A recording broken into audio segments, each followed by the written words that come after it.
Nancy was never confident behind the wheel, and with Deborah having had a drink, neither of them could drive. After enjoying a night at a nightclub, they chose to walk a bit in the cool evening air before searching for a ride home. Nancy, who hailed from a wealthy family, rarely ventured out just for fun. Nightclubs and parties weren't her usual scenes. It was Deborah, her lively friend, who persuaded her to step out. Deborah had teased, "Who knows? You might even meet someone interesting." While the night did introduce them to several new faces, none of the men at the club caught Nancy's eye. In fact, a few were so forward that they tried to kiss Nancy after just a brief conversation. Concluding that the club scene wasn't her style, they began their walk home. The streets were dimly lit, and there was a distinct lack of people around. A slurred voice echoed in the darkness. "Hey, lovelies, care for some company?" The girls halted and Nancy looked back, spotting a group of men who appeared quite drunk and intimidating. Never having faced such a situation, Nancy felt a surge of anxiety. She had no intention of interacting with these men tonight, or any night. Deborah, although more assertive, had a hint of nervousness in her tone. "We're good, thanks. We're meeting some friends soon." "What's the harm in chatting with us until then?" One of the men took a bold step closer. His unwavering stare made Nancy shift uneasily, edging nearer to Deborah. "Listen carefully," Deborah whispered urgently to Nancy. "When I say we run." Nancy's eyes darted to her feet. Her stylish high-heeled sandals seemed a poor choice for a quick escape. Seeing their hesitation, Deborah raised her voice, trying to sound confident. "We suggest you keep your distance. Our boyfriends will be here any moment." The thug scoffed. "Oh, we'd love to meet these boyfriends of yours." "Run, now!" Deborah shouted, making a quick dash. Caught off guard, Nancy tried to follow, but her heel snagged in a gap on the sidewalk. She tumbled forward, landing heavily on her knees. There was a short pause before one of the thugs taunted. "Guess that escape plan didn't go so well, did it?" Their laughter echoed menacingly. "Looks like we only get one beauty tonight," another jeered. "So, darling, who's the lucky guy you'd pick to hang out with?" Fear gripped Nancy. She tried to scream, but words wouldn't form. Memories of prayers her grandmother taught her flashed through her mind, but they were distant, lost to time. Suddenly, a commanding voice boomed, "Back off." Turning, Nancy saw a strong-looking man in casual attire striding towards them, his eyes burning with fury. One thug retorted, "What are you gonna do? Call for backup? Cry to the police about us?" Without another word, the newcomer landed a forceful punch on the thug and swiftly dealt another a blow to the face. Standing firm, he warned, "One more, or are we done here?" Rubbing his bloodied face, the thug grumbled, "This isn't over." The group, now less confident, retreated, flinging weak threats.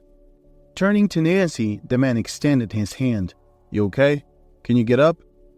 Still in shock, she managed to nod, taking his offered hand, feeling its warmth and strength against her trembling fingers. Noticing the scrapes on her knee, he commented, "Got here a bit late. Sorry about that." Rummaging through his bag, he pulled out a bandage, causing Nancy to raise an eyebrow. "You always carry first aid stuff?"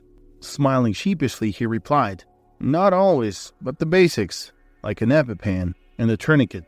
Once saw a girl have a severe allergic reaction in the store. No one had meds, so I carry some essentials now."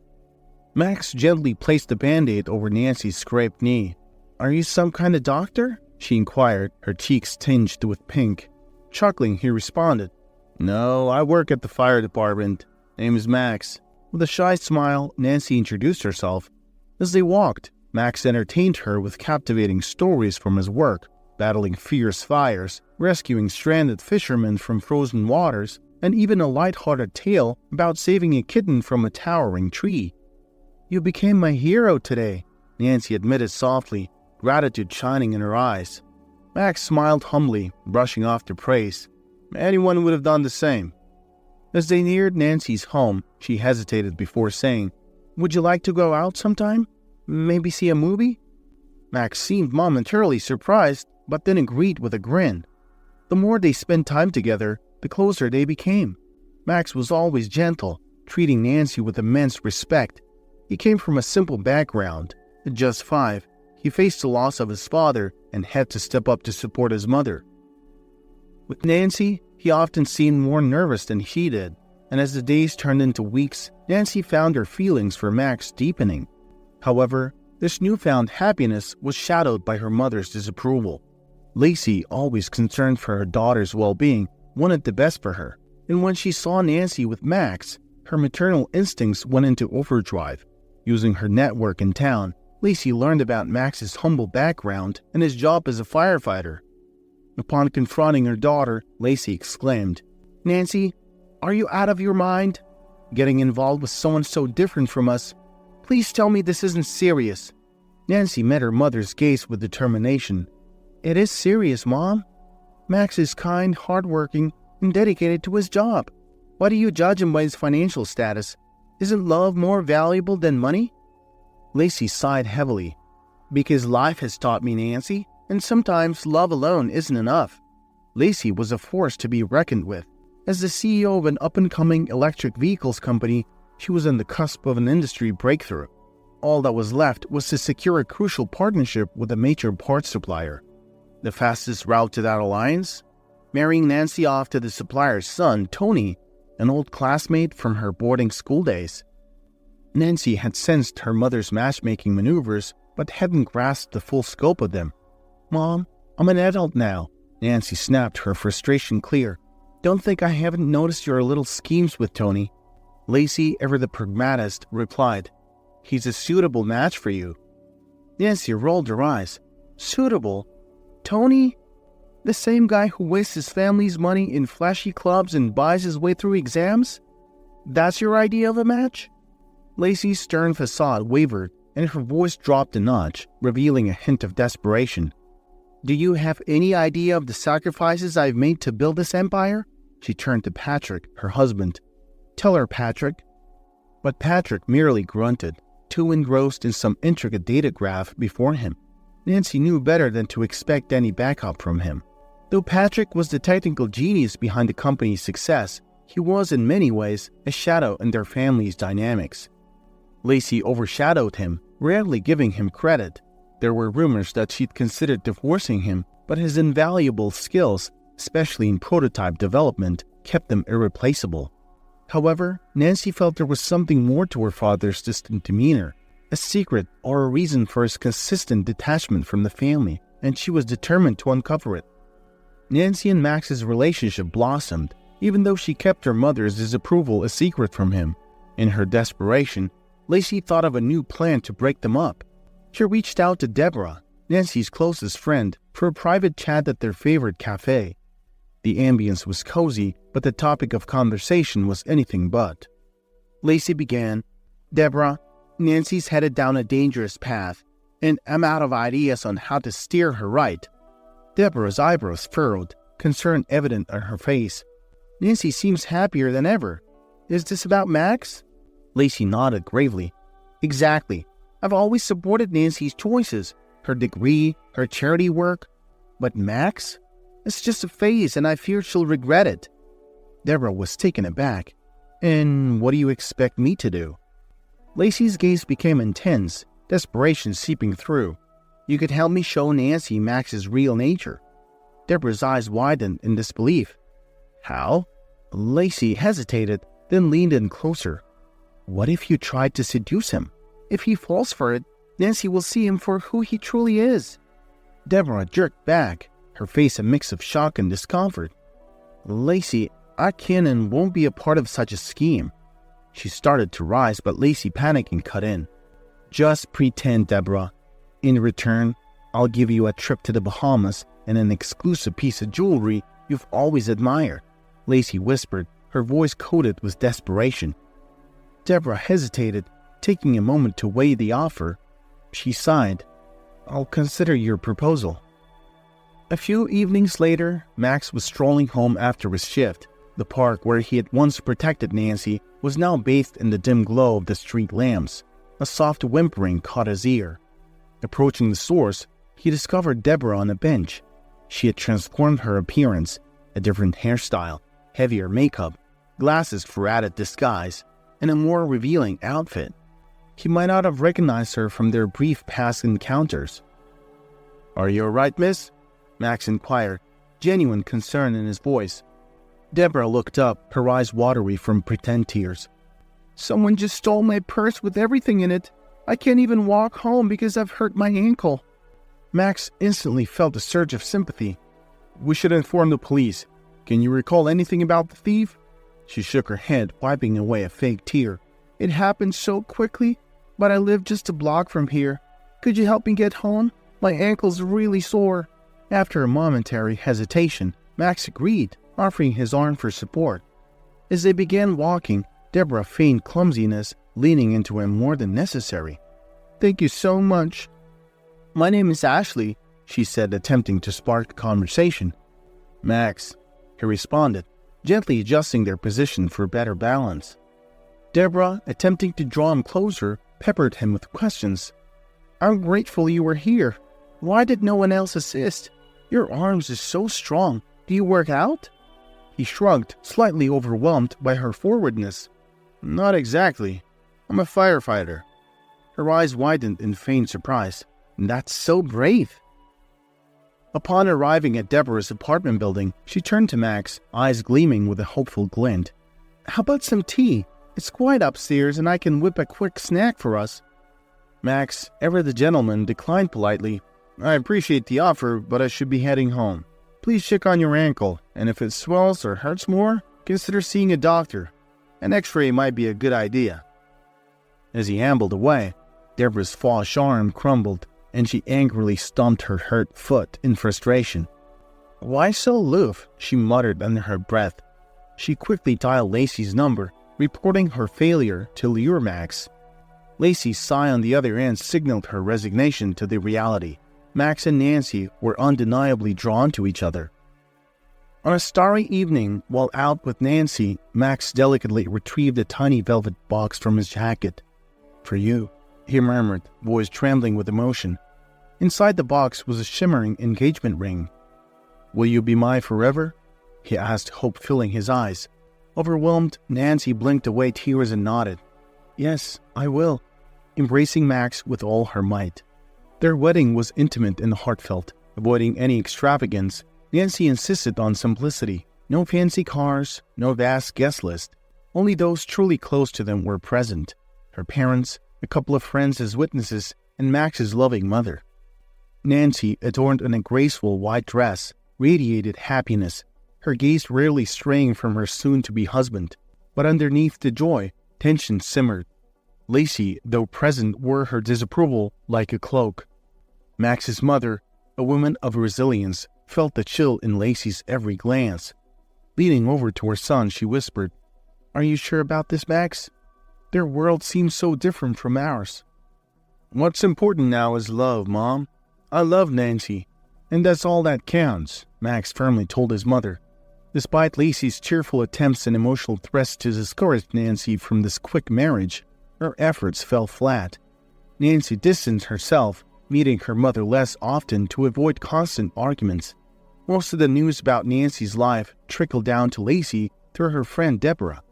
They found a snug little apartment in the city's outskirts. Max got a used car for them. Oh, and Nancy's pregnant. At the mention of a grandchild, Lacey's phone slipped from her hand and clattered on the table. She turned to her husband Patrick with a blank face. "Nancy's going to have a baby." "Really? That's wonderful. When is the baby due?" Patrick exclaimed with genuine excitement. "You're missing the point, Patrick. I thought they would split up eventually. Now with a baby on the way, their bond will only get stronger. We need to act fast."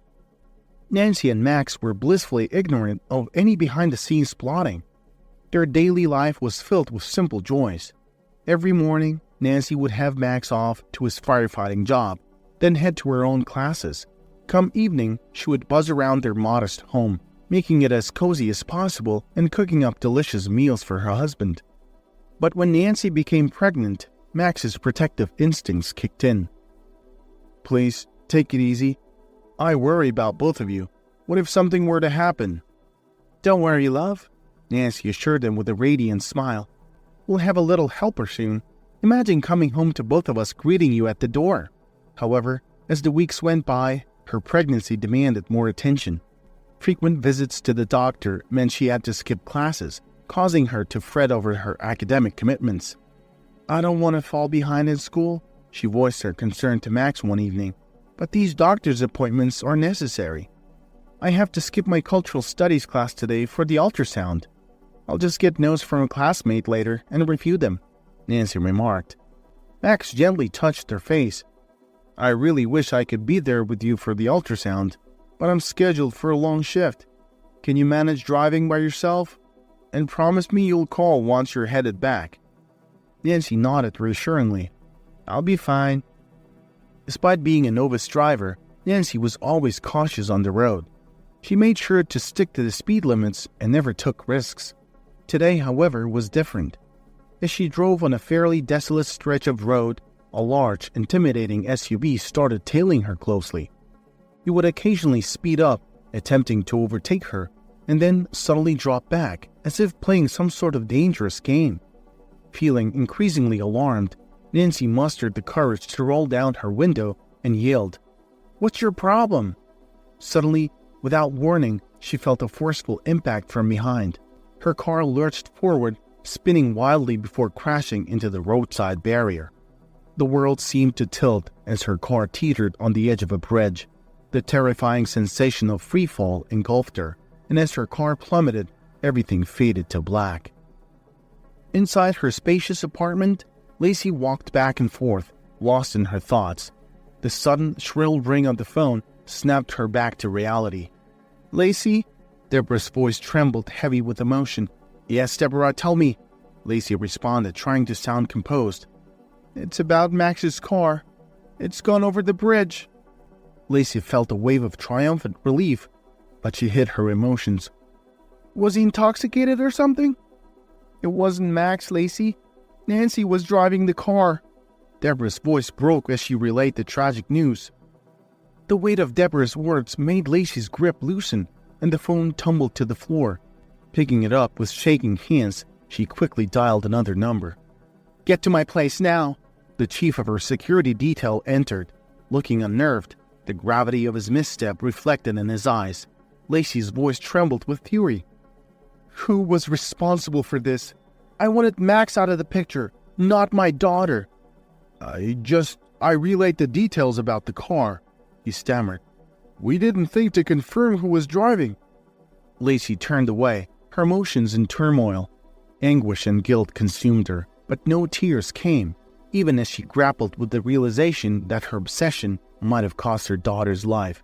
When Max heard about the accident, he was shattered. Even though his search team found the wreckage of the car, they couldn't find any trace of Nancy. Max himself joined the search. For a few days, he combed through the riverbanks, his face a mix of desperation and hope. But eventually, the emotional burden became too much for him to bear. Grief began to consume him. No news of Nancy's body only deepened his depression. In his pain, Max turned to alcohol, trying to drown the agony of losing not just his wife, but also their unborn child. After a week-long drinking binge, Max knew he had to stop. He took a few days to collect himself. Fueled by a newfound determination, he decided to investigate the circumstances of Nancy's disappearance himself. He scoured through CCTV footage and spoke to anyone who might have seen her on the fateful day. Meanwhile, Lacey got wind of Max's probing. Panicked, she called her chief security officer. "Get in touch with our contacts in the police force," she ordered. "We need to wrap this case up quickly. Nancy's gone, and while that's tragic, this idiot Max could ruin everything for us. He already disrupted my business plans. Now he has to pay." Nancy's father happened to overhear Lacey's ominous phone conversation. For the first time, he felt a chill run down his spine, realizing that his wife had a hidden side that he had never before seen or imagined. It was a chilling moment, casting a shadow over everything he thought he knew about the woman he spent his life with. He masked his emotions well. Deep inside, he felt the urge to confront Lacey, but knew he had to choose the right moment. Elsewhere, Nancy slowly came to her senses in a modest room. Fuzzy memories of a horrifying crash plagued her mind. As her eyes adjusted to the dim light, she noticed an elderly man looking at her with kind eyes. "You're finally awake. I've been worried," he said with evident relief. Nancy tried to speak, her voice barely audible. "Who are you?" "They call me Steve," the old man replied with a gentle smile. Confused and weak, Nancy scanned the room. The humble setting consisted of worn-out wooden furniture and a cross on the wall, which gave her a sense of safety. "Where am I?" Nancy asked, her voice trembling with anxiety. Steve, seeing her distress, tried to soothe her. "You're at my place. It's been my refuge since my stepson Kenny forced me out of our home." He paused, collecting his thoughts. "The drink changed him, made living with him impossible." He then whistled, and in bounded Finn, a cheerful border collie, his tail wagging, joy evident in his eyes. "Meet Finn," Steve chuckled. "He's been my companion for years. Found him scavenging near a train station one day. We've been inseparable ever since." The dog nuzzled Nancy's hand, offering her a comforting presence amidst the confusion. Nancy managed a weak smile at Finn, who seemed to guard her protectively from his corner spot. Attempting to sit up, pain shot through her side and hand, causing her to gasp. What happened to me?" Steve's eyes held a mix of concern and sadness. "Well, young lady, I found you washed up by the river, clinging onto a piece of driftwood. You were out cold. My home isn't equipped with modern amenities, so I couldn't call for help." She whispered, appreciating his care. "Thank you for saving me." Nancy's brow furrowed. "I wish I could remember how I got there, or even who I am." As the days turned into weeks, Nancy's health improved, and she began assisting Steve with household chores. Finn, always nearby, developed a strong bond with her, often resting his head on her lap or following her footsteps with loyalty. When autumn leaves began to fall, Nancy brought a new life into the world, a baby boy she named Arthur, in the very room where she had awakened. An experienced local midwife assisted, ensuring a safe delivery. While grateful for the midwife's help, Nancy felt hesitant about seeking further medical attention or making her presence known to the larger community. She couldn't shake the feeling of being watched or chased.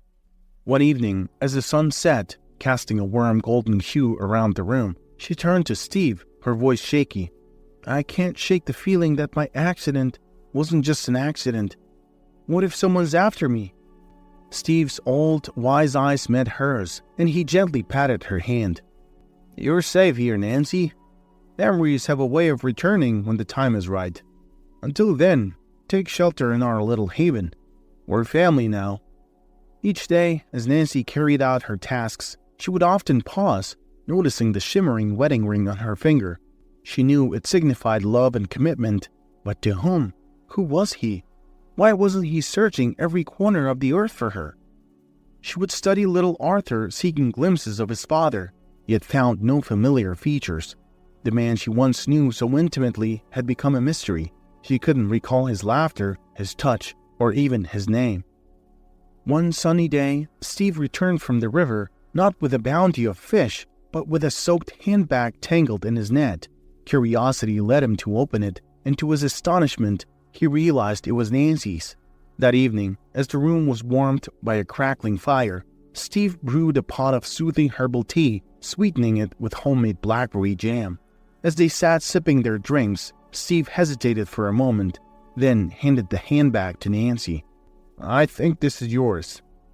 The familiar items from the bag made her head throb with flashes of memories.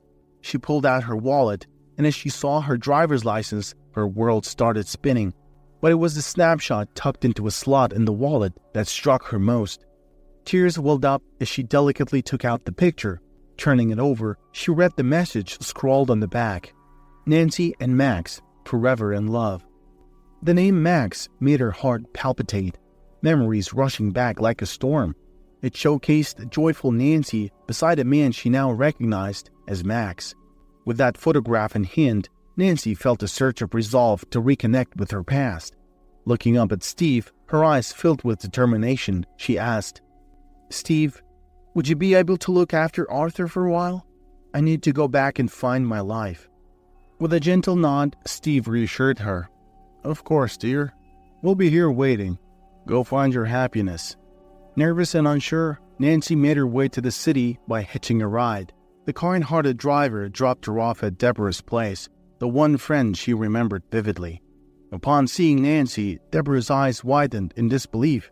She stumbled backward, almost falling over. "Nancy?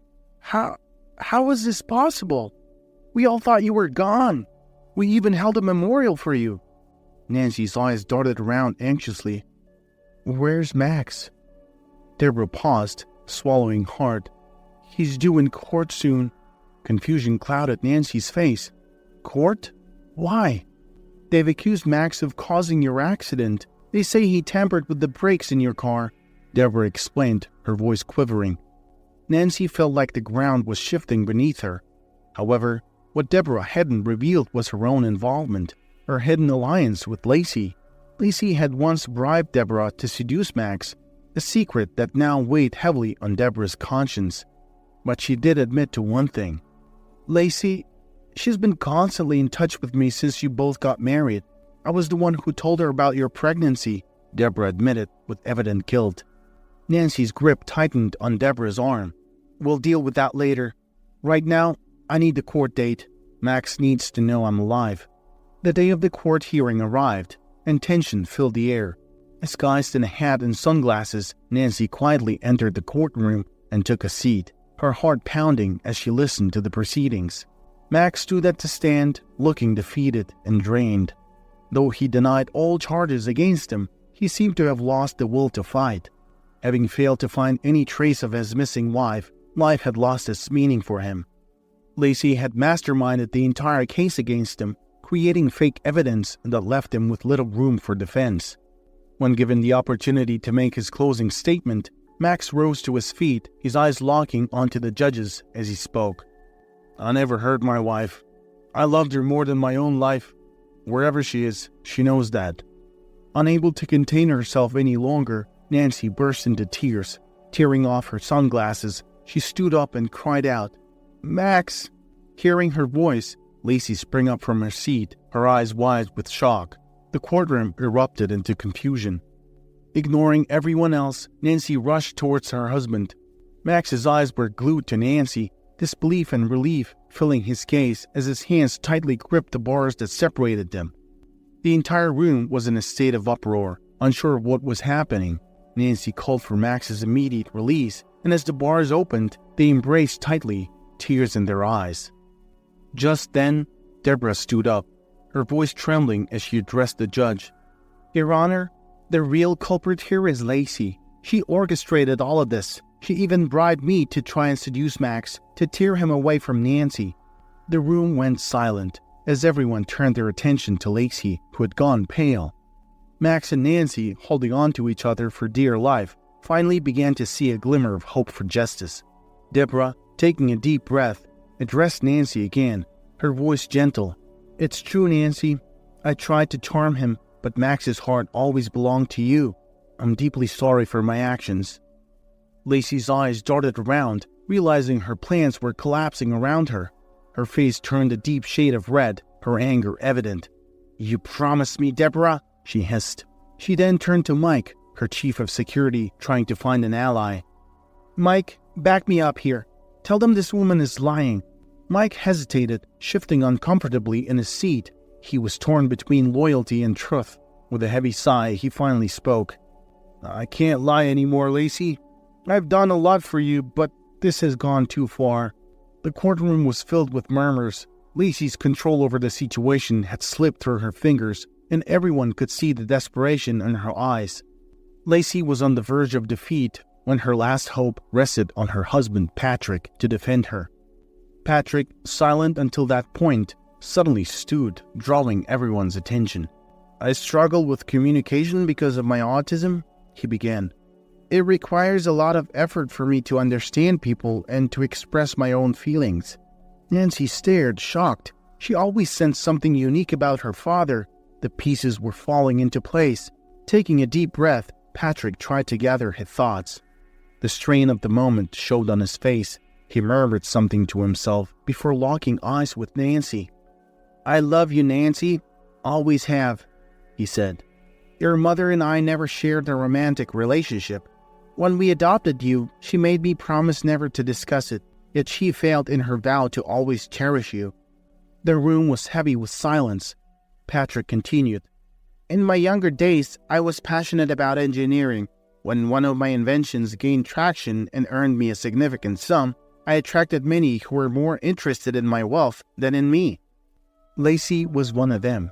Swept up in her attention, Patrick couldn't discern her true intentions. After they married, Lacey, wanting the world to see them as the perfect family, suggested adoption.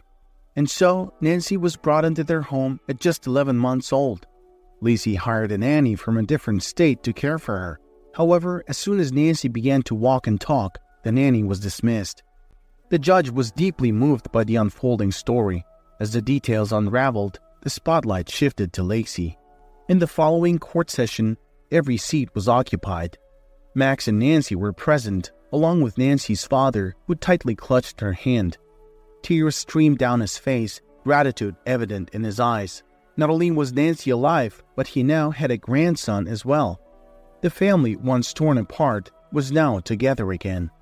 Deborah's damning testimony against Lacey was a turning point. Lacey and her security guard were both slapped with charges of attempted murder.